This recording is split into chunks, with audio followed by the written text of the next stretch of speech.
जय श्री राम। आप सभी भक्तों को मेरा प्यार भरा नमस्कार। मैं हूं संजू ढोंडियाल।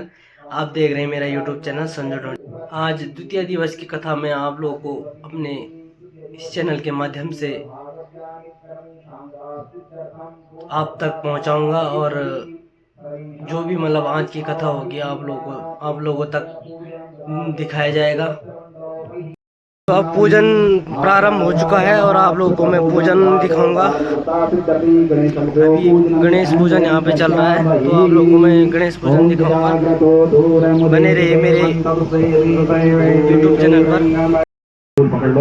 ओम हरिओम गजाननं भूतगणादिसेवितं कपितजम्बूफलचारुभक्षम् उमासुतं शोकविनाशकारकं नमामि विघ्नेश्वरपादपङ्कजम्। देवी प्रपन्नार्थे हरे प्रसीदा परसेन मातार्जगतोऽखिलस्य प्रसीद विश्वेश्वरि पाहि विश्व त्वमेश्वरि देवी चराचरस्य। ओम श्रीमन्महागणाधिपतये नमः।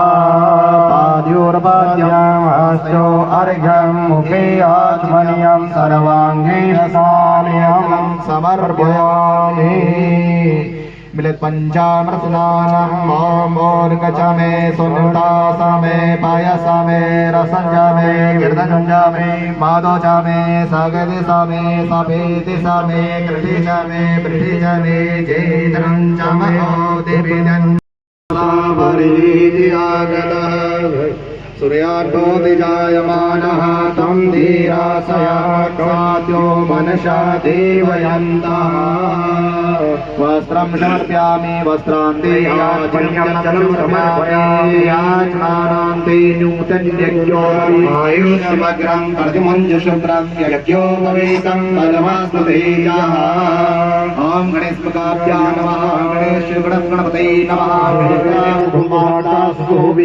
मया परमेश्वरः पुष्पमाला माल्यादीनि सुगन्धेनि माल्यतादीनि प्रभो मयार्तानि पुष्पाणि पूजार्थं प्रदीयतां। पुष्पमालां समर्पयामि वंशधर्ति दुरान् ॐ दुरान् कुरान् सिरतान् विरतान् मङ्गलप्रदान् आनिस्ता पूजार्थं गणानायकः। ॐ गणपतये नमः। वंशधर्ति दुरान् कुरान् समर्पयामि। पृथ्वीं धामुते मां कस्मै देवाय हविका विधेम। ॐ नमस्करोमि। ॐ आदो देवी देवतापहरणं गोवर्धनोदाहरणं कंसाच्छेदनकौरवं कुन्ती सुतापालनम्। एता श्री बालकुन्दाय नमः। दिव्यमन्त्रपुष्पाञ्जलिं समर्पयामि। श्री वेदव्यास देवजनार्दन।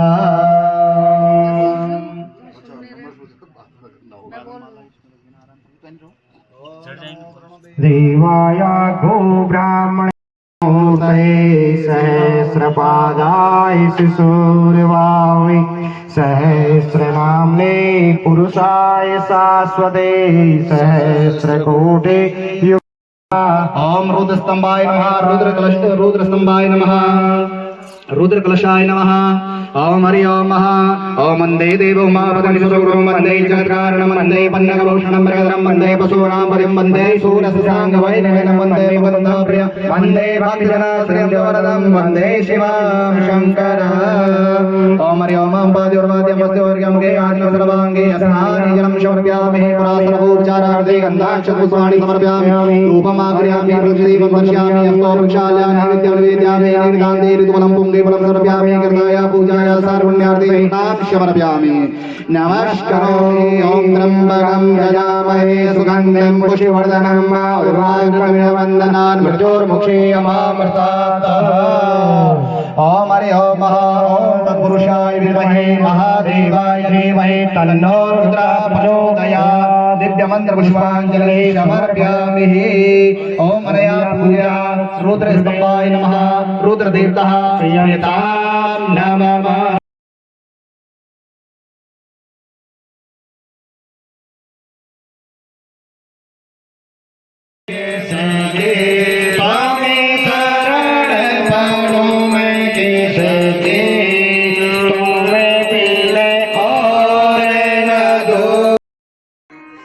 जब तक भगवान के प्रति कहा कि श्रद्धा नहीं होगी तब तक कहा कि हमें ज्ञान नहीं हो सकता, हमें वैराग्य नहीं हो सकता।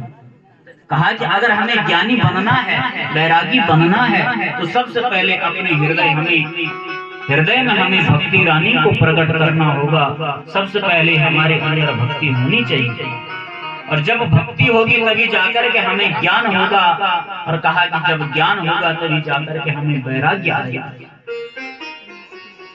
तो सबसे पहले हमने यहाँ पर भक्ति ज्ञान वैराग्य की कथा सुनी कि किस प्रकार से अपनी भक्ति को बढ़ाना चाहिए। और जब हमारे जीवन में, हमारे हृदय में कहा कि जब भक्ति महारानी प्रकट होती है तो स्वतः ही हमें ज्ञान होता है, और जब हमें ज्ञान होता है तो अपने आप ही हमें इस संसार से वैराग्य आता है। और कहा कि जिसको इस संसार से वैराग्य आ जाता है वह भगवान के लोक में कहा कि परमात्मा के उस परम तत्व में मिल जाता है। जब यहाँ पर आज शौनकादिक ऋषियों ने जब प्रश्न किया कि हे सूत जी, क्या इस कथा को करने से केवल ज्ञान वैराग्य ही प्रबल होते हैं, यह पापियों के पापों का विनाश करती है? तो यहाँ पर कहा कि पंचोग्र पापा छल छद्म कारणा पूरा पिचासा इव निर्दयाश्रय।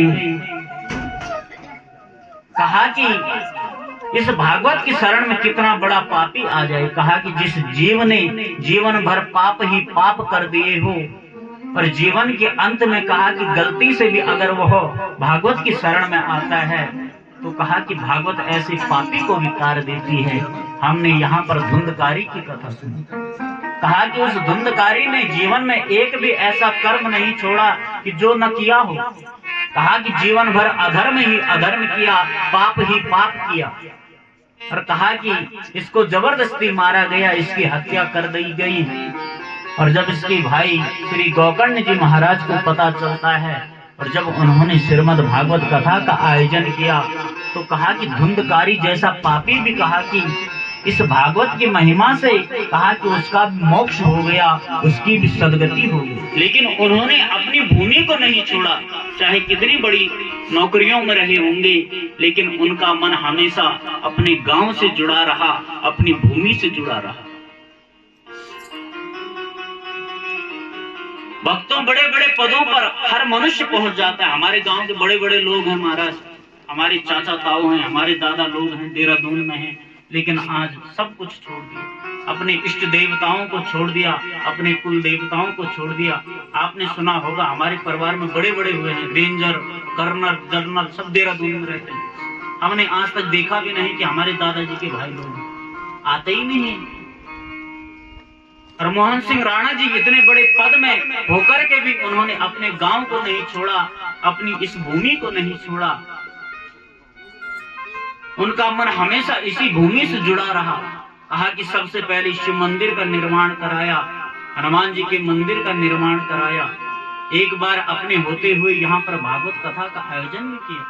वो भागवत कथा दिल्ली में भी करा सकते थे जहाँ रहते थे, लेकिन कहा कि नहीं, अपनी भूमि में, जिस भूमि में मैंने जन्म लिया है, उस भूमि के ऋण से मैं उऋण होना चाहता हूँ। और कहा कि उस भूमि का ऋण से उऋण मनुष्य तभी होता है जब हम उस भूमि के लिए कुछ करके जाते हैं। और मोहन सिंह राणा जी ने इतना बड़ा कार्य, लोग तो बोल रहे होंगे कि पंडित जी केवल उन्हें की, उन्हीं की बात कर रहे हैं। अरे भैया, नाम उसी का होता है जो काम करके जाता है। तुमने कौन सा ऐसा कर्म कर दिया कि जो तुम्हारा नाम यहाँ से बोला जाए? नाम उसी का लिया जाता है जिसने अपने क्षेत्र के लिए, अपने गांव के लिए, अपने समाज के लिए कुछ किया होता है। नाम उसी का होता है। कहा कि या तो अच्छाई में नाम होता है या तो बुराई में नाम होता है। कहा कि पहले तो हमें अच्छाई में नाम कमाना चाहिए, खूब नाम करो, अच्छे अच्छे कर्मों को करो। कहा कि तुम्हें पूरा गांव क्या, पूरा इलाका याद करेगा कि कोई एक ऐसा व्यक्ति भी था जिसने इतने बड़े बड़े कार्यों को किया। और कहा कि या तो नाम बदनामी में कमाता है, उल्टे उल्टे कर्मों को, लोगों को सता करके, चोरी डकैती करके। कहा कि नाम दोनों का होता है। आपने कल सुना कि गोकर्ण पंडितो ज्ञानी धुंधकारी महाफल, नाम दोनों का हुआ। धुंधकारी का भी नाम हुआ और गोकर्ण जी महाराज का भी नाम हुआ। लेकिन एक का नाम अच्छाई में लिया जाता है, एक का नाम बुराई में लिया जाता है। राम नाम हम राम का भी लेते हैं, रावण का भी लेते हैं। अगर राम का नाम याद आता है तो भगवान दिखते हैं, और रावण का नाम याद आता है तो हमें दुराचारी दिखता है कि बहुत बड़ा पापी था। नाम हम कृष्ण का भी लेते हैं, कंस का भी लेते हैं। कृष्ण का नाम इसलिए लेते हैं क्योंकि उन्होंने समाज के लिए अच्छे अच्छे कर्मों को किया, अपने इस देश की रक्षा के लिए। कहा कि भक्तों की रक्षा करी, इसलिए भगवान कृष्ण का नाम लिया जाता है। और नाम कंस का भी आता है तो कंस का नाम आता है तो हम उतना उसे, कहा कि कंस को हम उतनी पद प्रतिष्ठा नहीं दे पाते। मन में कहीं ना कहीं होता है कि दुराचारी था, पापी था। कहा कि नाम तो कमा लोगे तुम बुराई में, लेकिन कहा कि समाज तुम्हें प्रतिष्ठा नहीं देगा, समाज तुम्हारे पद चिन्हों पर नहीं चलेगा। और कहा कि अगर कुछ अच्छा करके जाओगे, समाज के लिए कुछ करके जाओगे, तो कहा कि हर कोई अपने बच्चों को ऐसी ही शिक्षा देंगे कि भैया देखो, हमारे गांव में मोहन सिंह राणा जी जैसे लोग भी हुए जिन्होंने सब कुछ छोड़ करके कहा कि अपने गांव के, ये कोई छोटा मोटा कार्य नहीं है, ये बहुत बड़ा कार्य होता है महाराज। कहा कि करोड़ों में एक आदमी ऐसा होता है जो ऐसे कार्यों को करके जाता है। पैसा सबके पास है, बड़े बड़े करोड़पति लोग हमारे इस क्षेत्र में हैं, लेकिन एक भी नाम मुझे गिना दो कि जिसने ऐसा कर्म किया हो। केवल पैसे होने से ये नहीं कि हमारा नाम होगा। कहा कि पैसा तो एक चोर भी कमाता है, एक भिखारी भी कमाता है, लेकिन समाज में पद प्रतिष्ठा मान सम्मान हर कोई नहीं कमा पाता महाराज। जिस पर मेरे गोविंद की कृपा होती है, जिस पर उसके पितरों की कृपा होती है, ऐसे ही लोग इस समाज के लिए कुछ करके जाते हैं। और कहा है कि भूमि गरी यशी माता स्वर्गात उच्चतरा पिता, और जननी जन्म भूमिश्चा स्वर्गात अभिगरी यशी। कहा कि जो भूमि होती है माता के समान होती है, पिता स्वर्ग से ऊंचे होते हैं, और जननी जन्म भूमिश्चा स्वर्गा अभिगरी यशी। कहा कि जननी और अपनी जन्म भूमि कहा कि स्वर्ग से भी ऊपर होती है। और कहा कि तुम कहीं भी चले जाना, तुम अमेरिका तक पहुंच जाना, लंदन पहुंच जाना, लेकिन अपनी माँ को और अपनी जन्मभूमि को कभी मत छोड़ना। कहा कि अगर जिस दिन तुमने इस जन्मभूमि को छोड़ दिया, उसी दिन तुम्हारे जीवन में संकट आ जाएंगे। कहा कि चाहे तुम बिघाओं में जमीन ले लेना, बड़े बड़े मकानों को बना लेना, लेकिन कहा कि जिस भूमि ने हमें सब कुछ दिया, जिस भूमि में हमारे पूर्वजों ने कहा कि सब कुछ किया, हमें पाला पोषा, और आज हम अगर उस भूमि को छोड़ करके अगर जाते हैं तो कहा कि बहुत बड़ा दोष लगता है महाराज। भूमि का छोड़ करके तो चले जाएंगे, लेकिन कहा कि परदेश में भी हम सुखी नहीं रह सकते। हम कहीं भी पहुंच जाए, लेकिन अपनी भूमि को कभी नहीं छोड़ना। और यही मार्ग हमें मोहन सिंह राणा जी ने बताया कि भैया कहीं भी पहुंच जाना, कितनी बड़ी नौकरी में चले जाना, लेकिन हमेशा अपनी भूमि से जुड़े रहना, अपने इष्ट देवताओं से जुड़े रहना, अपने कुल देवताओं से जुड़े रहना, तभी जाकर के हमारे जीवन में मंगल हो। लेकर कहा कि भक्तों, हमारा कर्तव्य केवल यही होना चाहिए कि हम ज्यादा से ज्यादा गोविंद का नाम लें, गोविंद का भजन करें। कहा कि तभी जाकर के हम इस भव सागर से पार हो पाएंगे। लेकिन कहा कि अगर इस बार भी अगर गलती कर दी, कहा कि अगर इस जीवन में भी अगर हमने आज भगवान का भजन नहीं किया तो फिर से याद रखना, फिर से हमें भटकना पड़ेगा इसी 84 लाख योनियों में। कहा कि फिर से हमारा जन्म होगा। कहा कि एक होता है मृत्यु और एक होता है मोक्ष। कहा कि मृत्यु किसकी होती है? कहा कि अज्ञानी की, जो जिसको ज्ञान नहीं है। और कहा कि मोक्ष किसका होता है? कहा कि ज्ञानी, जिसने आत्म तत्व का ज्ञान ले लिया, जो समझ गया कि भैया मेरा कुछ नहीं है। कहा कि ये संसार भी झूठा है, ये शरीर भी झूठा है, मेरे रिश्तेदार भी झूठे हैं। जिसको इस चीज का ज्ञान हो गया कि सत्य तो केवल परमात्मा है, परमात्मा की सत्ता है, तो कहा कि मोक्ष उसी को मिलता है।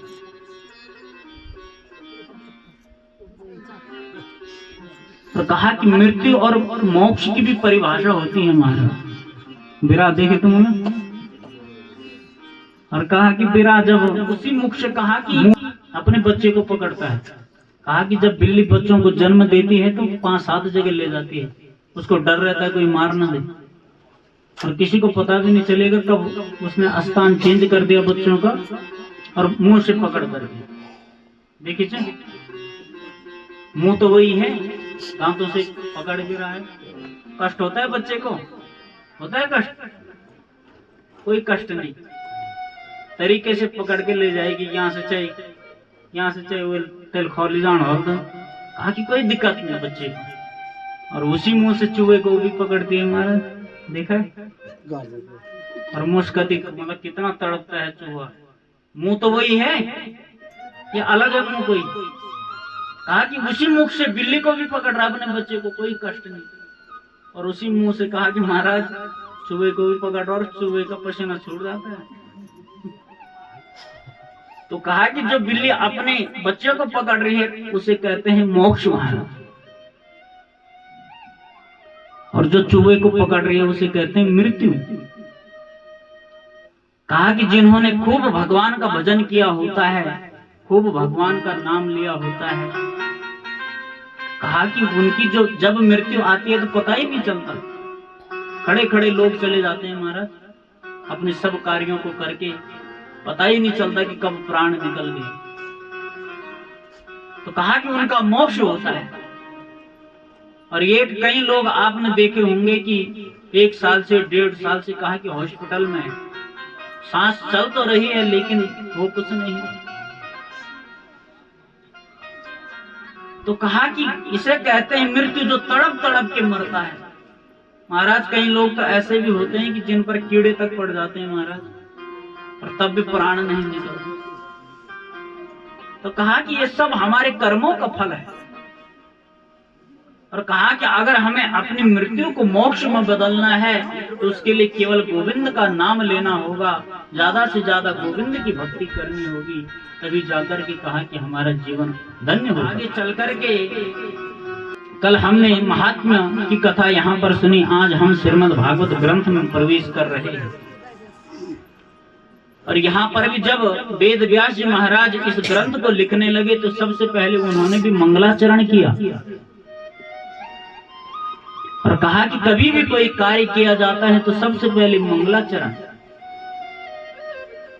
तो आज भी आपने हाथ जोड़ करके व्यास जी महाराज के साथ में भगवान का ध्यान करना है, गोविंद का स्मरण करना है। किस प्रकार से व्यास जी महाराज मंगलाचरण कर रहे हैं।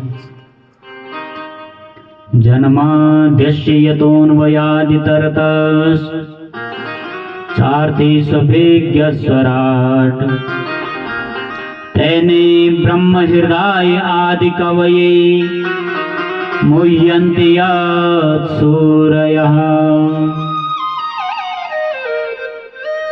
तेजो वारिमृदां यथा विनिमयो यत्र त्रिसर्गो मृषा धाम्ना स्वेन सदा निरस्तकुहकम् सत्यं परं धीमहि।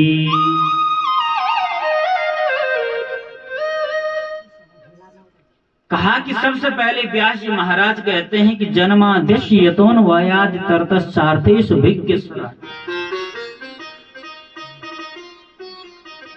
कहा कि जो जन्म लेते ही कहा कि इधर से उधर चले गए। जन्म बाद में होता है और दूसरी जगह चलने की तैयारी पहले हो जाती है महाराज। तो कौन है ऐसे? कौन है? भगवान कृष्ण मेरे गोविंद। जब कंस ने अपनी बहन को देवकी को और अपने जीजा वसुदेव को कहा कि कारागार में बंद कर दिया, जब पता चला कि मेरी बहन का जो 8वां बालक होगा वही मेरा काल होगा, तो कहा कि महाराज बड़े भारी जेल खाने में दोनों को बंद कर दिया। और जैसे आज भगवान कृष्ण का जैसे जन्म होता है तो कहा कि अपने आप जितने भी ताले कंस ने लगाए थे कहा कि सब ताले खुल गए। और वहीं पर वसुदेव जी ने एक टोकरी सजाई, उसमें लाला को रखा और उनको लेकर के नंद भवन गोकुल में छोड़ करके आ गए। तो कहा कि जन्मादेश यतोन वयादि तरतस। कहा कि जो जन्म लेते ही चलने की तैयारी महाराज। हमारे जब नान तो मतलब कम से कम हॉस्पिटल वाले भी 3-4 दिन तक हॉस्पिटल में रखते हैं महाराज, लेकिन उन्होंने जन्म लिया, माता पिता को बताया कि मुझे लेकर के वहां जाओ, चल दिए महाराज मथुरा से सीधे गोकुल। और चारतेषु भिक्खुस्वरा तेने ब्रह्म हृदय आदि कवये मुह्यन्ति यत् सूरयः। कहा कि जिनकी लीला से ब्रह्मा जी भी मोहित हो गए महाराज। और मुह्यन्ति यत् सूरयः, कहा कि बड़े बड़े देवता भी मोहित हो गए। ऐसे कौन है? कहा कि श्री कृष्ण भगवान। जब एक बार मेरे गोविंद जंगल में अपने सखाओं के साथ में भोजन कर रहे थे तो ब्रह्मा जी के मन में आता है कि ये कैसा नारायण है। कहा कि इसकी तो हम सब पूजा करते हैं, फूलों की वर्षा करते हैं। और कहा कि ये एक दूसरे का जूठा खा रहा है। कहा कि कभी भी किसी को जूठा नहीं खाना चाहिए किसी का। और ब्रह्मा जी बोलते हैं कि ये इतना बड़ा, कहा कि त्रिलोक का राजा, बैकुंठ का राजा, और कहा कि इनका जूठा खा रहा है। तो कहा कि ब्रह्मा मोहित हो गया। ब्रह्मा जी को लगा कि नकली का है। और इस कारण से ब्रह्मा ने क्या किया कि जहां पर गोविंद भोजन कर रहे थे उतनी देर में सोचा कि आज मैं कुछ लीला करूंगा। ब्रह्मा जी ने गोप बालक भोजन कर रहे थे, एकदम से याद आई कि बहुत देर से भोजन कर रहे हैं, गैयाएं तो देखी नहीं, न जाने कहां चले गई। और जैसे ठाकुर जी गए उतनी देर में ब्रह्मा जी सब के सब, कहा कि गोप बालकों को लेकर के ब्रह्मलोक चले गए। कहा कि जितनी भी गैयाएं थी, जितने भी बछड़े थे, सबको लेकर के कहा कि ब्रह्मलोक में, कहा कि मैं देखूंगा कैसा नारायण है। और जैसे ही भगवान कृष्ण ने ध्यान लगाया कि ब्रह्मा भी कहा कि मुझे चमत्कार दिखा रहा है, वहीं पर आज मेरे कृष्ण ने अपने शरीर से कहा कि जितने बालक थे उतने बालकों को उत्पन्न किया, जितनी गैयाएं थी उतनी गैयाओं को कहा कि उत्पन्न किया, बछड़ों को उत्पन्न किया। और कहा कि 1 साल तक कहा कि ये लीला चली। तो ऐसे मेरे गोविंद हैं जिन्होंने ब्रह्मा तक को मोहित कर दिया। ब्रह्मा भी घबरा गया कि हो क्या रहा है। तो ऐसे चमत्कारी केवल मेरे श्री कृष्ण भगवान हैं। उनके श्री चरणों में हम सब मिलकर के प्रणाम करते हैं। व्यास जी महाराज प्रणाम कर रहे हैं। राधा शक्ति बिना न कोई श्यामल दर्शन पावे, श्यामल दर्शन पावे। राधा शक्ति बिना न कोई श्यामल दर्शन पावे, श्यामल दर्शन पावे। आराधन पर राधे राधे कान्हा भागे आवे, हो कान्हा भागे आवे। श्री राधे गोविंदा मन भजले हरि का प्यारा नाम है। श्री राधे गोविंदा मन भजले हरि का प्यारा नाम है। जय नंद लाला जय गोपाला, जय नंद लाला जय गोपाला, जय नंद लाला जय गोपाला, जय नंद लाला जय गोपाला, जय नंद लाला जय गोपाला, जय नंद लाला जय गोपाला, जय नंद लाला जय गोपाला, जय नंद लाला जय गोपाल। राधे गोविंदा मन भजले हरि का प्यारा नाम है। श्री राधे गोविंदा मन भजले हरि का प्यारा नाम है। बहुत शुक्रान। तो ऐसे ज्ञानी है, जैसे उन्होंने ध्यान लगाया तो देखा कि भैया कलयुग में तो लोग भटक जाएंगे अपने मार्ग से, अपने धर्म को छोड़ देंगे, अपने वंश को छोड़ देंगे, अपने संस्कारों को छोड़ देंगे। और जब देखा कि अगर ऐसा ही चलता रहा तो कहा कि जीव का कल्याण होने वाला नहीं है। तो उन्होंने सुंदर वहां पर सरस्वती नदी पर स्नान किया। कभी लोग जैसे बद्रीनाथ जैसी के कोई नहीं, केवल मेरे पिताजी गए इस बार। कहा कि मुझे बद्रीनाथ भी जाना है, केदारनाथ भी जाना है। कहा कि पहले हरिद्वार में स्नान करूंगा तब जाऊंगा। हरिद्वार आए, गंगा स्नान किया, मनसा देवी, चंडी देवी, उसके बाद पहली केदारनाथ की यात्रा, बद्रीनाथ की यात्रा। और आज अगर मैं इस गद्दी पर बैठा हूं तो ये मेरे पिता के संस्कार है, मेरे माता पिता के संस्कार हैं कि आज उन्हीं के प्रताप से मैं यहाँ पर बैठा हूं। महाराज अगर मेरे पिताजी मुझे हरिद्वार का मार्ग नहीं दिखाते, अगर उस 12 साल की उम्र में अगर हरिद्वार नहीं भेजते तो महाराज आज भी मैं शराब पी रहा होता, बिगड़ गया होता, न जाने कैसे कैसे कर्मों को मैं करने लगता। लेकिन मेरे पिता ने मुझे मार्ग दिया, अच्छा मार्ग दिया। और जिस दिन मैं घर से निकला मेरे घर वाले इतने रोए। तब मेरी दादी थी, मम्मी थी। 12 साल का बालक कितना छोटा होता। आश्रमों में रहा, खूब काम किया, आश्रमों में अपनी पढ़ाई भी करी। और आज उसी का प्रताप है कि इस गद्दी में मुझे मेरे संस्कारों ने, मेरे पिता के ज्ञान ने मुझे यहां तक पहुंचाया। और मैंने कल आपसे यही कहा कि अपने बच्चों के लिए धन मत रखना, कुछ मत रखना, लेकिन अपने बच्चों को संस्कार देकर के जरूर जाना, अच्छा मार्ग देकर के जरूर जाना। और कहा कि पूत सपूत तो क्यों धन संचय, और पूत कपूत तो क्यों धन संचय। कहा कि अगर तुम्हारा बच्चा सपूत होगा तो कहा कि उसके लिए धन इकट्ठा करने की आवश्यकता नहीं है महाराज। अगर तुमने अपने बच्चे को अच्छे संस्कार दिए होंगे, अच्छा मार्ग दिया होगा, तो बच्चा उन संस्कारों पे चल करके, उस मार्ग पे चल करके कहा कि चलेगा तो अपने आप उसे आगे चल करके सब कुछ मिलेगा। और कहा कि पूत कपूत क्यों धन संचय। कहा कि अगर हमारा पुत्र बर्बाद हो गया, गलत मार्ग पर चले गया, हमें पता चल गया कि भैया अब कुछ हाथ लगने वाला नहीं, कहा कि ये तो गया हाथ से, तो कहा कि उसके लिए धन इकट्ठा करके कोई फायदा नहीं। कहा कि तुम्हारे जाने के बाद जितना भी रख करके जाओगे सब कुछ समाप्त कर दे। और इसीलिए कहा गया कि माता शत्रु पिता बेरी, हेन बालो न पाटते, न शोभते सभा मध्य हंस मध्य बकूयत। कहा कि उस माता पिता के, उस बालक के माता पिता कहा कि उसके लिए शत्रु है। जिस माता पिता ने अपने बच्चों को कहा कि विद्या नहीं दी, ज्ञान नहीं दिया, शिक्षा नहीं दी, संस्कार नहीं दिए, कहा कि वह अपने बच्चों के कहा कि शत्रु हैं, दुश्मन हैं। और कहा कि जिस प्रकार से न शोभते हंस मध्य बको यथा, कहा कि जिस प्रकार से हंसों के झुंड में कहा कि बगुले को सम्मान नहीं मिलता, उसी प्रकार कहा कि मूर्ख व्यक्ति को, बिगड़े हुए बच्चों को कहा कि अच्छे समाज में कहा कि कोई पद प्रतिष्ठा नहीं मिलती। तो मैंने यही आपको कल बताया कि अपने बच्चों को महाराज ज्ञान मत देना, अपने बच्चों को धन मत देना, कुछ मत देना, कहा कि लेकिन अपने बच्चों को अच्छा ज्ञान जरूर देना, अच्छे संस्कार जरूर देना। और आज ये मेरे पिता के संस्कार हैं कि आज मैं यहाँ तक बैठा हूँ। महाराज मैंने पढ़ाई करी, सब कुछ किया, लेकिन जीवन में कभी नहीं सोचा कि मैं भागवत करूंगा। मेरे इतने सारे मित्र हैं, कोई नहीं बोल सकता कि हेमंत भाई ने हमें बोला कि मैं भागवत करूंगा, किसी को नहीं बोला महाराज।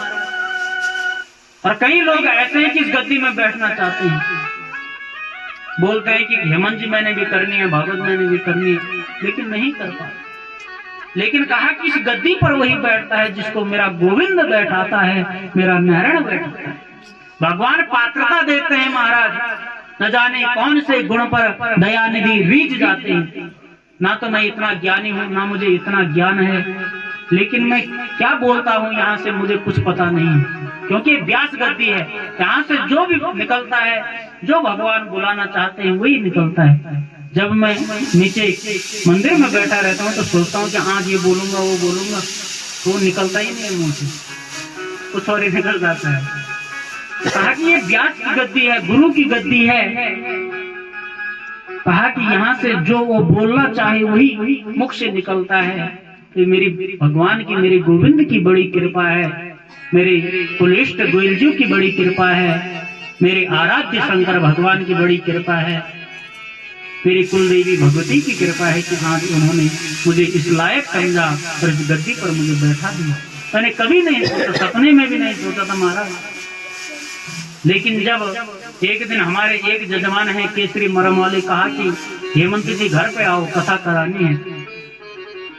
हमारे मित्र हैं विकास जोशी, पिछली बार यहाँ पर आए थे। मैंने फोन किया, मैंने कहा विकास जी बात ऐसी है, कहा कि कथा करनी है। तो सबसे पहले तो हम दोनों खूब हंसे,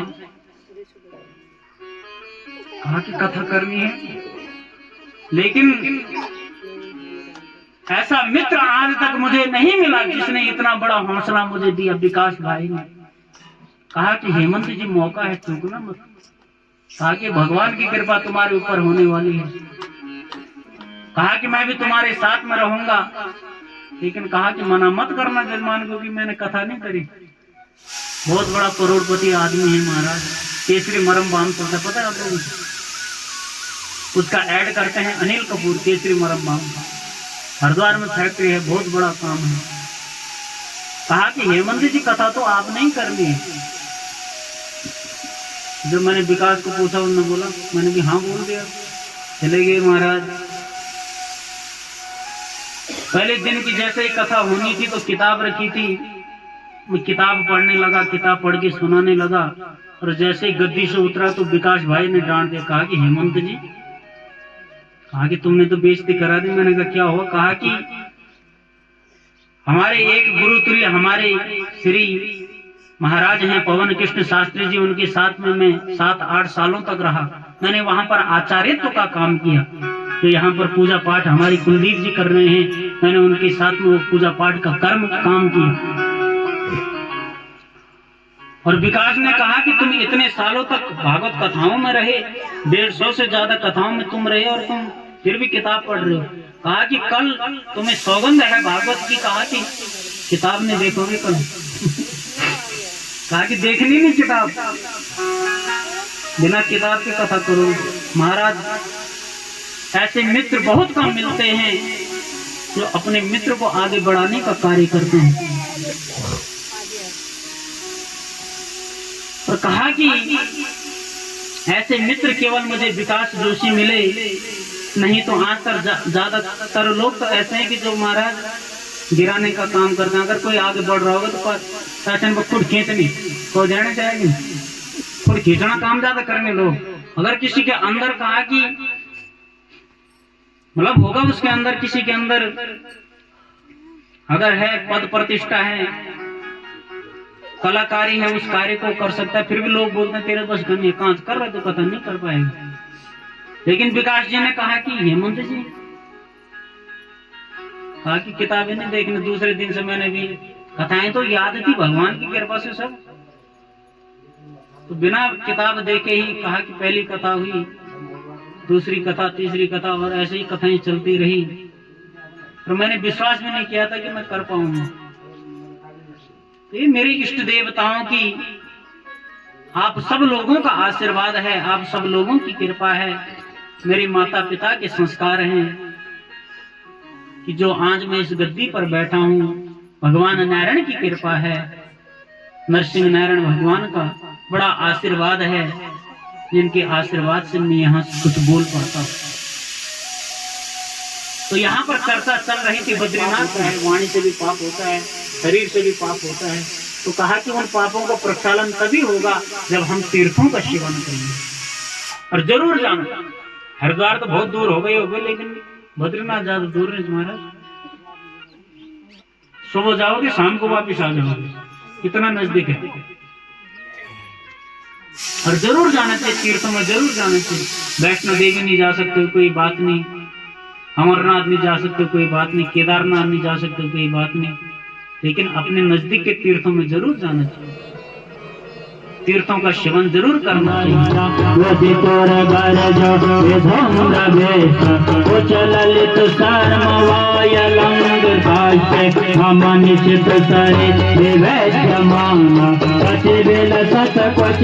कृष्ण आत्मा सपदि सखी वचो निज पर रथम निवेशा स्थितवती पर सैनिकायु रत्ना हृतवती पार्थ सखे रतिर ममाशु। भीष्म पितामह ने गोविंद का स्मरण किया, कहा कि इतिमति रूप कल्पिता कृष्ण,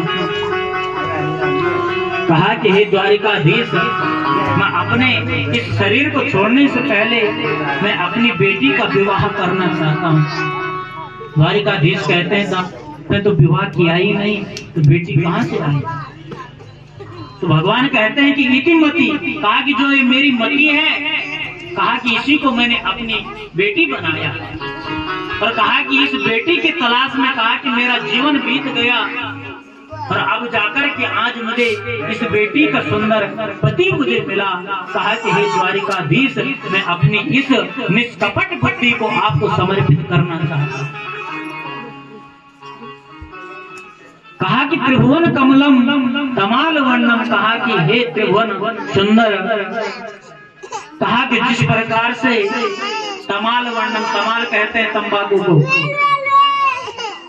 और जब तंबाकू पंगड़ में जब पेड़ हो जाते हैं, तंबाकू के पत्ते हरे होते हैं, जब धूप की किरणें पड़ती है तो सोने की तरह चमकता है। देखा आपने? दूर से देखोगे तो कहते हैं कि हे श्याम सुंदर, जिस प्रकार से उस तंबाकू के पत्ते पर सूर्य की किरणों से, कहा कि स्वर्ण की चमक होती है, कितने चमकीले आप हैं। कहा कि हे वृतान नाभजम, हे विजय सके, कहा कि आप जिसके साथ में खड़े हो जाओगे, मुझे पता था कि महाभारत का युद्ध को पांडव जीतेंगे, लेकिन कहा कि मैंने नमक खाया था कौरवों का, और उस नमक का मैंने ऋण चुकाना था, इसलिए अधर्म का साथ दिया। लेकिन हे त्रिभुवन कमल सुंदर, आपको मैं प्रणाम करता हूँ, आपके चरणों में नमस्कार करता हूँ। आगे चल करके यहाँ पर एक दिन